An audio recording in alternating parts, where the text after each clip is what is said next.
Hello दोस्तों, investing with प्रेम चरण में आपका स्वागत है। दोस्तों, आज की वीडियो में जो है एक कंपनी के बारे में हम डिस्कस करने वाले हैं जो कि काफ़ी ज़्यादा अच्छी रहने वाली है फ्यूचर के लिए। और अभी के टाइम पे जो एक पेनी स्टॉक है, क्योंकि अभी के टाइम पे जो है मात्र जो है 17 रुपये पे इस टाइम पे ट्रेड कर रहा है। इस टाइम पे बहुत ही छोटी कंपनी है और इसका अगर मार्केट कैप जो है वो भी मात्र जो है 3000 करोड़ का, यानी कि मार्केट कैप के हिसाब से भी अगर देखें तो बहुत छोटी कंपनी है। और उसके पास जो ग्रोथ के चांस है वो बहुत ज़्यादा है।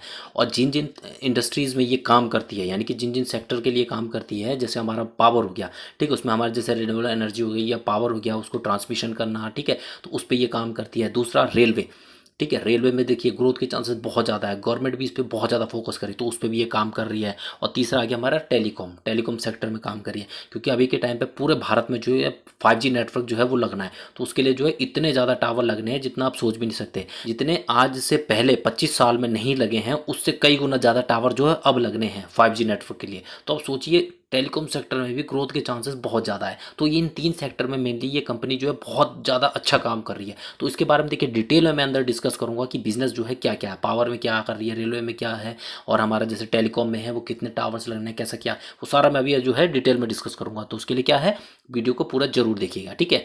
और जो भी नए व्यूअर्स हैं, अगर उन्होंने इस चैनल को अभी तक सब्सक्राइब नहीं किया तो प्लीज़ सब्सक्राइब जरूर कर लीजिएगा और बेल आइकन पर क्लिक करके ऑल पे हिट करना, ताकि आपको मेरे आने वाले वीडियोज़ के नोटिफिकेशन मिलते रहे। और साथ ही साथ लाइक भी जरूर करिएगा। तो चलिए फिर हम वीडियो को स्टार्ट कर लेते हैं।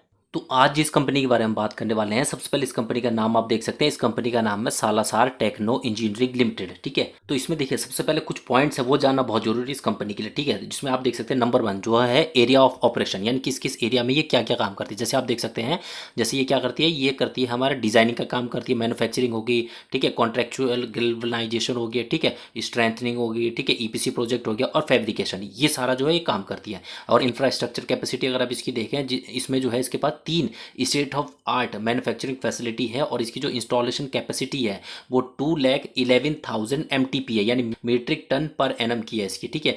और इसके पास जो कुछ इक्विपमेंट्स भी हैं जो ये इस इंफ्रा के फील्ड में जो है ये यूज़ करती है, जैसे हमारा जो है CNG मशीन्स हो गई, ठीक है, इंडस्ट्रियल मशीन हो गई, हाइड्रा एंड क्रेन्स हो गई, ठीक है, प्लाज्मा कटिंग मशीन हो गई, प्रेस ब्रेक मशीन हो गई, और बीम वेल्डिंग हो गई, एंड स्ट्रेंथनिंग हो गई, और 3 एक्सिस ड्रिल मशीन हो गई, and automatic short blasting machine हो गई। तो ये सब इनके इंफ्रा के फील्ड में आते हैं। बाकी इनके अगर जियोग्राफिकली इनकी अगर प्रेजेंस देखें और इनके पेनिट्रेशन देखें तो इनकी देखिए, इनकी जो प्रेजेंस है वो पैन इंडिया नेटवर्क में भी है। और इनके जो है 600 से ज़्यादा जो क्लाइंट एंड कस्टमर्स हैं जिनको ये सर्व करते हैं। और इन्होंने जो अभी तक जो है 50,000 से ज़्यादा के जो है टेलीकॉम टावर्स जो है इन्होंने अभी तक जो है वो सप्लाइड भी कर दिए हैं, ठीक है। और इन्होंने जो है वो 813 किलोमीटर लंबी जो है वो ट्रांसमिशन लाइन भी इन्होंने जो है वो अभी तक तैयार की हुई है। और इन्होंने जो है 682 किलोमीटर लंबा जो है रेलवे ट्रैक भी जो इन्होंने तैयार किया है। और ग्लोबली अगर इनका देखें तो 25 से ज़्यादा कंट्रीज़ को जो है ये सर्व करते हैं।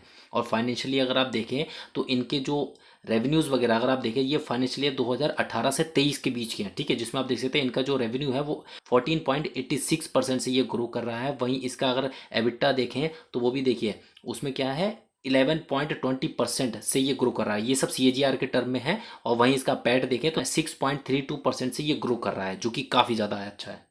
और अगर आप देखें तो इस कंपनी में जो है कुछ कॉम्पिटेटिव जो एडवांटेजेस भी हैं इस कंपनी के लिए, जिससे इस कंपनी में जो ग्रोथ के चांसेस जो है वो और ज़्यादा बढ़ जाते हैं। जैसे कि आप इसमें देख सकते हैं, इसमें अगर आप देखें तो इसका जो बिजनेस है वो डाइवर्सिफाइड टाइप का है। डिजाइनिंग एंड मैन्युफैक्चरिंग में अगर आप देखें तो जैसे ये टेलीकॉम टावर जो है वो तैयार करते हैं, ठीक है, फिर फैब्रिकेटेड जो बिल्डिंग हो गई, EPC project for railway electrification हो गया, या EPC प्रोजेक्ट फॉर जैसे ट्रांसमिशन लाइन के लिए हो गया, बिल्डिंग एंड ब्रिजेस वगैरह बनाने हैं, ठीक है। तो ये इनका जो है डाइवर्सिफाइड टाइप का इनका जो ये बिजनेस है। और ये जो है रिकॉग्नाइज्ड एंड अप्रूव्ड वेंडर भी हैं पावर ग्रिड कॉर्पोरेशन लिमिटेड के, ठीक है। और ये जो है अप्रूव्ड किए गए हैं हमारे कोर के द्वारा, यानी कि जो central organisation for railway electrification उसके द्वारा अप्रूव किए गए हैं। और ये क्वालिफाइड हैं बिड करने के लिए, जो कि रूरल इलेक्ट्रिफिकेशन प्रोजेक्ट के लिए है। तो ये कुछ जो है खास खास पॉइंट हैं इस कंपनी के लिए, जिसमें इसके पास जो है बहुत ही अच्छा कॉम्पिटेटिव जो है एक एडवांटेजेस है, ठीक है। और जैसे इसमें आप देख सकते हैं जैसे कस्टमर सेंट्रिक अप्रोच भी है इसके पास, यानी कि इस तरीके के जो अपने ये गुड्स एंड सर्विसेज प्रोवाइड कराता है अपने कस्टमर्स को, जिससे उनके कस्टमर जो है वो वेल सेटिस्फाइड रहते हैं। और इनकी जो पोजीशंस है वो मार्केट में जो है वो लीड कर रही है उन सब लीडिंग इंडस्ट्री के साथ, ठीक है। तो ये काफ़ी अच्छे पॉइंट्स हो जाते हैं इस कंपनी के लिए।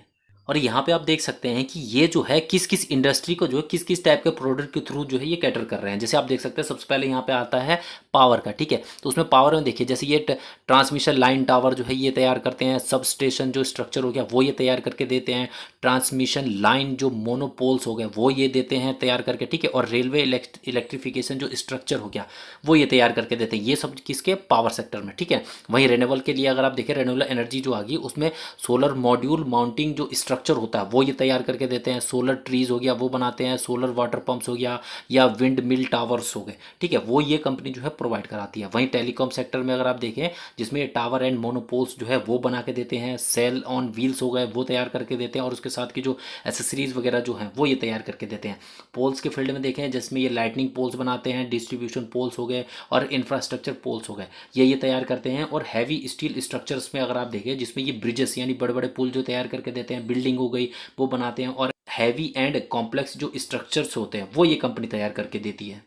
और इस कंपनी के अगर क्लाइंट्स भी देखें तो वो भी देखिए अलग अलग सेक्टर से, देखिए अलग अलग कंपनियां हैं जो कि डाइवर्सिफाइड टाइप की इनके क्लाइंट्स भी हैं। जैसे आप टेलीकॉम सेक्टर में देखेंगे जिसमें जैसे एयरटेल हो गया, ठीक है, HFCL हो गया, जियो हो गया, एरिक्सन्स हो गया, टावर विजन हो गया, इंडस हो गया, ठीक है। तो इस तरीके की ये जो है टावर के जो क्लाइंट्स हैं। वहीं इनके पावर सेक्टर में देखें जैसे KEC हो गया, अडानी हो गया, टाटा प्रोजेक्ट्स हो गया, ठीक है, BHEL हो गया, और हमारा L&T हो गया, स्टरलाइट हो गया, पावर ग्रिड हो गया, APV हो गया, ठीक है, वेलस्पून हो गया। तो ये सब पावर सेक्टर के हैं। वहीं इसके अगर अदर सेक्टर में देखें तो उसमें भी आप देख सकते हैं जैसे हमारा ये यहाँ पे देखिए जैसे रेलवे के लिए हो गया, OPTCL हो गया, HBPN हो गया। तो यहाँ पे आप देख सकते हैं काफ़ी सारे क्लाइंट्स हैं इसके, और ये सारे जो बहुत ज़्यादा इंपॉर्टेंट क्लाइंट्स हैं इसके लिए, और बड़ी बड़ी कंपनियाँ भी हैं ये।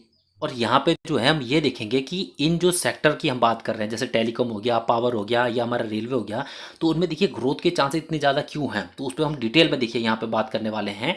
और यहाँ पे आप देख सकते हैं इंडिया जो है वो वर्ल्ड का जो है नंबर 2 लार्जेस्ट टेलीकॉम मार्केट है, जिसमें इसके जो सब्सक्राइबर बेस देखिए 1.18 बिलियन है, ठीक है। और अगर आप यहाँ पे देखें तो उसमें आप देख सकते हैं कि इंडिया में जो 5G है वो अभी के टाइम पे स्टार्ट ही हुआ है, यानी कि अभी के टाइम पे इंडिया में जो है 5G वो है हर जगह पे जो है वो लग रहा है, ठीक है। तो इसके लिए क्या है, जो टेलीकॉम टावर्स हो गए इनकी जो डिमांड है अगले 10 साल में जो है जितनी होगी, तो वो क्या है, वो इतनी ज़्यादा होगी जितने की जो अभी से पिछले जो 25 सालों में जितने टावर लगे उनसे भी कई गुना ज़्यादा होने वाली है, ठीक है। यानी बहुत ज़्यादा टेलीकॉम टावर्स लगने वाले हैं।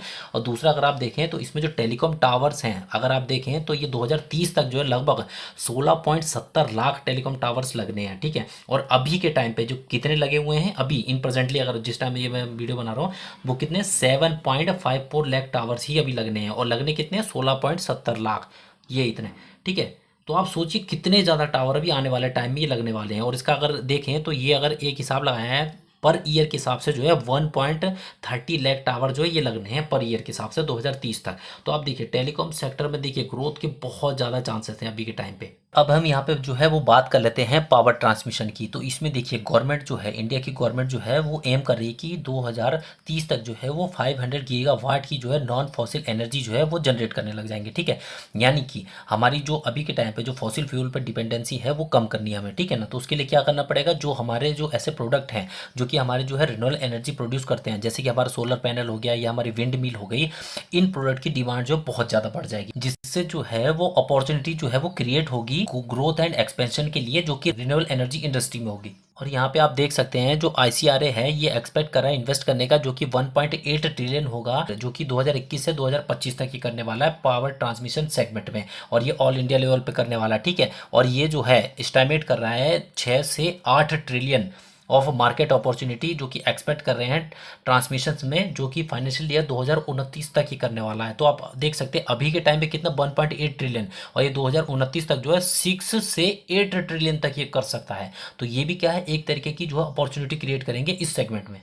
और इसमें और चीज़ें देखें जैसे कि as per the rolling plan मार्च 2022 से prepared by the central transmission utility of India, जो कि 26 से 27 के लिए था, इंटर स्टेट ट्रांसमिशन सिस्टम, जिसके लिए जो है इन्वेस्ट करने वाले हैं 1,24,148 करोड़, जो कि 2023 से 27 के बीच होने वाले हैं, ठीक है। तो आप ये देख सकते हैं 23 से 27 के बीच जो कितना लाख करोड़ का जो इन्वेस्टमेंट होने वाला है इंटर स्टेट ट्रांसमिशन सिस्टम के लिए, ठीक है। तो ये भी देखिए जो है एक अपॉर्चुनिटी क्रिएट करता है इस सेगमेंट में। और इसमें अगर आगे देखें तो इसमें जो है इंटर रीजनल जो ट्रांसमिशन प्रोडक्शन कैपेसिटी जो है वो एक्सपेक्ट कर रही है ग्रो करने का, जो कि प्रेजेंट लेवल से, जहां अभी के टाइम पे इसमें कितना 1,12,250 मेगावाट की है, जो कि आगे बढ़ के कितना हो जाएगी 1,18,740 मेगावाट की इसकी हो जाएगी अगले 2 से 3 साल में।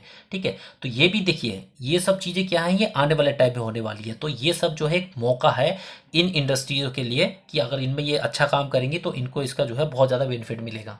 और यहाँ पे अब जो है हम रेलवे सेक्टर में देखेंगे, जिसमें आप देख सकते हैं रेलवे जो इलेक्ट्रिफिकेशन की ग्रोथ देखिए आप। ठीक है, आप शुरू से देख सकते हैं यहाँ तक, जो कि यहाँ पे पहुँच चुकी है 2019 से 24 के बीच कितने रूट किलोमीटर्स तक इनकी ये पहुँच चुकी है वो आप यहाँ पे देख सकते हैं। और इसमें आप देखें इनमें जो एलोकेशन होता है रेलवे के लिए, जो फंड होता है वो 2.4 लाख करोड़ का होता है मिनिस्ट्री ऑफ रेलवे में, जिसका एक जो सिग्निफिकेंट पोर्शन जो है वो 1.07 लाख करोड़ जो है सिर्फ और सिर्फ जो है वो कैपेक्स पर्पस पे जो है खर्च होता है। ठीक है, यानी कैपिटल एक्सपेंडिचर पे। ठीक है, यानी कि जो रेलवे के लिए जो भी हमारा जो एक्सपेंशन का प्लान रहता है, लाइक इलेक्ट्रिफिकेशन हो गया या उनकी जो न्यू लाइन हो गई, जो भी जो रहता है उस पर जो है सिर्फ और सिर्फ इतना बड़ा अमाउंट खर्च होता है। ठीक है, तो ये भी जो है एक अपॉर्चुनिटी क्रिएट करता है। वहीं अगर आप देखें तो 30 बिलियन यूनिट इलेक्ट्रिसिटी की जो है वो रिक्वायर है फॉर रेलवे इलेक्ट्रिफिकेशन के लिए एनुअल बेसिस पे, और ये देखें तो 2024 के हिसाब से है। और ये जो एक मैसिव अपॉर्चुनिटी जो है क्रिएट करता है उनके लिए, जो कि हमारे जो ओवरहेड लाइन इक्विपमेंट सप्लायर हैं, जिसमें जो सप्लाई करते हैं, जैसे हमारे कॉन्ट्रैक्टर हो गए,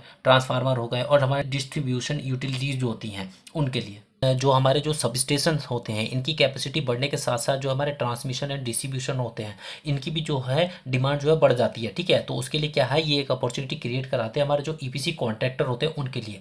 वो इस फील्ड में जो है ज़्यादा से ज़्यादा काम करते हैं और इसका बेनिफिट उनको मिलता है। तो ये तो जो था अभी के टाइम पे मैंने पूरा इसके बिजनेस के बारे में आपको बताया कि कंपनी क्या क्या बिजनेस करती है। अब आप देख सकते हैं यहाँ पे जो है अभी इसके रिटर्न्स जो है आप नोट कर सकते हैं, जिसमें आप देख सकते हैं एक दिन में जो है इसने लगभग जो है 0.39% के निगेटिव का रिटर्न बना के दिए। वहीं इसका एक महीने का रिटर्न अगर आप देखेंगे जिसमें कि लगभग 6% के जो है निगेटिव का रिटर्न एक महीने में भी। वहीं एक साल का रिटर्न अगर आप देखें तो 72% के पॉजिटिव के रिटर्न इसने बना के दिए हैं एक साल में। ठीक है, लेकिन इसमें आप एक चीज़ नोट कीजिए, ये काफ़ी अपने टॉप लेवल से जो करेक्ट हो चुका 33 रुपीज़ से ये करेक्ट होकर अभी के टाइम पर सीधा सीधा 17 रुपये पे आ गया, यानी लगभग जो 50% के आसपास जो है ये करेक्ट हो चुका अभी के टाइम पे। तो अच्छा खासा करेक्शन इसमें आ चुका है।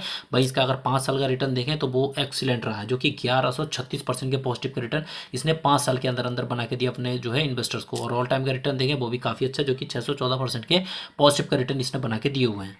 और यहाँ पे अगर आप इस कंपनी की जो है ग्रोथ देखें तो आप देख सकते हैं, देखिए ग्रोथ वाइज भी कंपनी बहुत शानदार है। कंपाउंडर सेल्स ग्रोथ देखिए बहुत शानदार तरीके से ग्रो कर रही है। वहीं कंपाउंडर प्रॉफिट ग्रोथ देखें वो भी बहुत अच्छी है। वहीं इसका जो स्टॉक प्राइस सीएजीआर भी देखें ये भी बहुत ही अच्छा है इस टाइम पे। ठीक है, और इसकी अगर इस कंपनी की सेल्स देखें ईयर ऑन ईयर बेस पे तो वो भी देखिए कंटिन्यूसली ग्रो करती जा रही है। अभी के टाइम पे देखिए 1208 करोड़ तक इसकी सेल्स पहुंच चुकी है। और इसका जो ऑपरेटिंग प्रॉफिट देखिए पिछले साल जहाँ 92 करोड़ था वहीं इस साल इसको जो है 122 करोड़ का ऑपरेटिंग प्रॉफिट हुआ है। और इसका अगर नेट प्रॉफिट देखें तो वो भी बड़ा है, जहाँ पिछले साल इसका 40 करोड़ का प्रॉफिट था वहीं साल इसका 53 करोड़ का प्रॉफिट हुआ है, यानी कि कंपनी जो है वो प्रॉफिटेबल है। अब कंपनी के जो फंडामेंटल नोट कर लेते हैं तो इसमें आप देख सकते हैं इस कंपनी का जो मार्केट कैप है मात्र 3026 करोड़ का है। एक स्मॉल कैप की कंपनी है और करंट प्राइस 17 रुपये 90 पैसे इस टाइम पे चल रहा है। इसने जो हाई बनाया था वो 34 रुपीज़ का बनाया था, लो इसने जो है 8 रुपये का बनाया था।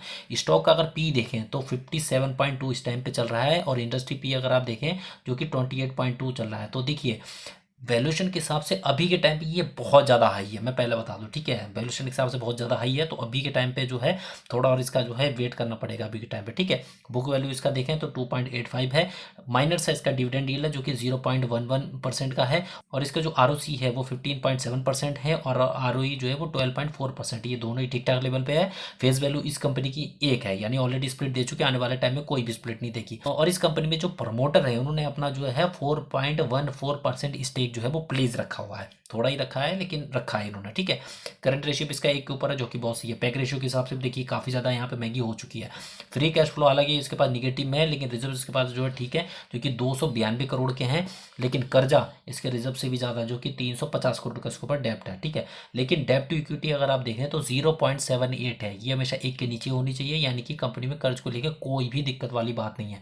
और इसमें जो प्रमोटर की होल्डिंग है वो 57% बनी हुई है। वहीं इसमें जो FIIs का जो स्टेक है वो 6.66% का है, और DIIs की जो इसमें कोई भी होल्डिंग नहीं है। तो ओवरऑल देखिए फंडामेंटल काफ़ी ज़्यादा अच्छे हैं, सिर्फ और सिर्फ इसके प्लेजिंग को देख करके वो थोड़ा सा ऐसा पॉइंट है कि थोड़ा सा इन्होंने प्लेस रखा हुआ। ठीक है, बाकी ओवरऑल देखिए बिजनेस इसका बहुत ज़्यादा अच्छा है, सेल्स ये हर साल करती जा रही है। ठीक है, और आने वाले टाइम में इसके जो प्रोडक्ट है जिस तरह की सर्विस ये दे रही है तो कंपनी देखिए आने वाले टाइम में बहुत ज़्यादा बड़ी कंपनी बन सकती है। और अभी के टाइम पे पेनी स्टॉक है तो बहुत ही अच्छा है। सबको पेनी स्टॉक चाहिए होता है। एक बोलते हैं ना कि सभी लोग कहते हैं कि कोई एक अच्छा पेनी स्टॉक बताए, तो ये पेनी स्टॉक जो बहुत ज़्यादा बेस्ट रहने वाला है लॉन्ग टर्म के लिए। ठीक है, तो इसमें देखिए किसी भी तरह का कुछ भी इन्वेस्टमेंट करना है तो अपना खुद का रिसर्च एक बार जरूर कीजिएगा। अपने फाइनेंशियल एडवाइजर से सलाह लेने के बाद ही कुछ इन्वेस्टमेंट कीजिएगा। मैं कोई सेबी द्वारा रजिस्टर्ड इन्वेस्टमेंट एडवाइजर नहीं हूँ, और मैंने जो ये इन्फॉर्मेशन आपको प्रोवाइड कराई है सिर्फ और सिर्फ जो है एजुकेशनल पर्पज से जो है प्रोवाइड कराई है। ये किसी भी तरीके का कोई बाय या सेल करने का रिकमेंडेशन नहीं है। ठीक है ना। तो अगर ये इन्फॉर्मेशन आपको अच्छा लगा हो तो इस चैनल को सब्सक्राइब जरूर कीजिएगा और साथ के साथ लाइक भी कीजिएगा। ठीक है, और आगे भी ऐसी वीडियो और देखना चाहते हैं तो कमेंट में जो है जरूर लिखिएगा। तो चलिए फिर मिलते हैं आपसे नेक्स्ट वीडियो, तब तक के लिए थैंक यू सो मच।